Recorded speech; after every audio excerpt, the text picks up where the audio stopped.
Hello అండి, welcome back to our channel. ఇవాళ కొబ్బరి పాలతో ఒక మంచి రైస్ ఐటమ్ని చూపించబోతున్నాను. ఈ రైస్ అయితే చాలా చాలా కమ్మగా ఉంటుంది, చాలా బాగుంటుంది. ఈ రైస్ని మనం లంచ్ బాక్స్లో పెట్టి పిల్లలకి స్కూల్కి కూడా పంపించేయచ్చు. పండగలప్పుడు ఖచ్చితంగా కొబ్బరికాయ అయితే కొడతారు కదా, అలా దేవుడి దగ్గర పెట్టిన టెంకాయల్ని సమ్మర్లో అయితే ఎండలు బాగా ఉంటాయి కాబట్టి కొబ్బరిని ఎండబెట్టేసి మంచిగా వంటల్లోకి వాడేసుకోవచ్చు. కానీ చలికాలంలో, వర్షాకాలంలో ఎండ సరిగా ఉండదు కాబట్టి కొబ్బరి బూజు పట్టి పాడైపోతూ ఉంటుంది. ఈసారి ఈ కొబ్బరిని వేస్ట్ చేయకుండా ఇలా కొబ్బరి పాలన్నం చేసి పెట్టండి, మీకు కూడా తప్పకుండా నచ్చుతుంది. ఇంకా ఆలస్యం చేయకుండా ఈ కొబ్బరి పాలన్నం ఎలా చేయాలో చూసేద్దాం. ముందైతే ఈ రైస్ ప్రిపరేషన్ కోసం కొబ్బరి పాలు అయితే రెడీ చేసుకోవాలి కదా.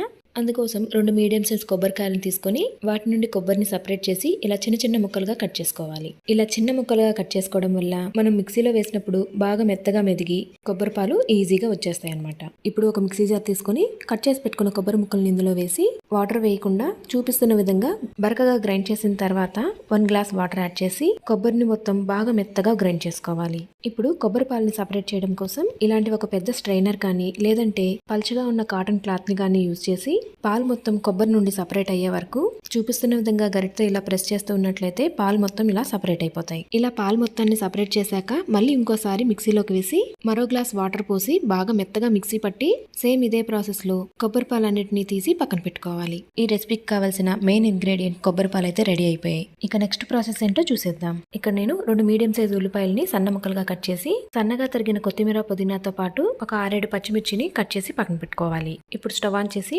వెడల్పాటి గిన్నెను పెట్టి 4 స్పూన్ల ఆయిల్ యాడ్ చేసి మీ దగ్గర ఉన్న బిర్యానీ దినుసులన్నిటిని కూడా యాడ్ చేసుకోవాలి.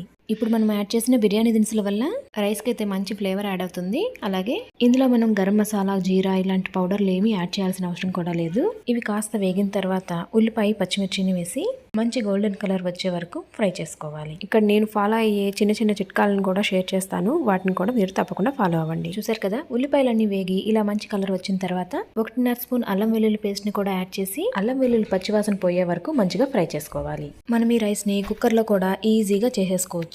అయితే కుక్కర్ని యూజ్ చేస్తే మాత్రం ఒక 1/2 కప్ కొబ్బరి పాలని తగ్గించి యాడ్ చేసుకోండి. అప్పుడే మనకు రైస్ అనేది ముద్దగా అయిపోకుండా పొడి పొడిగా చాలా బాగా వస్తుంది. చూస్తున్నారు కదా, ఇప్పుడు కొత్తిమీర, పుదీనాను కూడా యాడ్ చేసుకుని ఒక్క 2 నిమిషాలు అటు ఇటు కలుపుకున్న తర్వాత ఒక అరగంట ముందు వాష్ చేసి నానబెట్టుకున్న రైస్ మొత్తాన్ని నీళ్లు లేకుండా ఇందులో యాడ్ చేసుకోవాలి. ఇక్కడ నేను 4 కప్పుల రైస్ అయితే తీసుకున్నాను. ఈ 4 కప్పుల రైస్ కి 9 కప్పుల కొబ్బరి పాలను ఇందులో యాడ్ చేసుకోవాలి. ఇక్కడ నేను నార్మల్ రైస్ ని యూజ్ చేసి కుక్కర్ లో కాకుండా నార్మల్ గా మూత పెట్టి ఉడికించుకుంటున్నాను. ఒకవేళ మీరు కుక్కర్ ని యూజ్ చేసి ఈ రైస్ ని ప్రిపేర్ చేయాలనుకుంటే ఒక 1/2 గ్లాస్ కొబ్బరి పాలను తగ్గించి యాడ్ చేసుకోండి. రైస్ మొత్తం ఉడికిన తర్వాత పొడి పొడిగా బాగుంటుంది. చూస్తున్నారు కదా, బియ్యం మొత్తం ఇందులో యాడ్ చేసిన తర్వాత ఓసారి మొత్తం అంతా కలిపి మూత పెట్టి 2 నిమిషాలు ఉంచిన తర్వాత కొబ్బరి పాలను ఇందులో యాడ్ చేసుకుంటున్నాను. చూస్తున్నారు కదా, ఇదే కప్పుతో నేను రైస్ని అయితే మెజర్ చేశాను.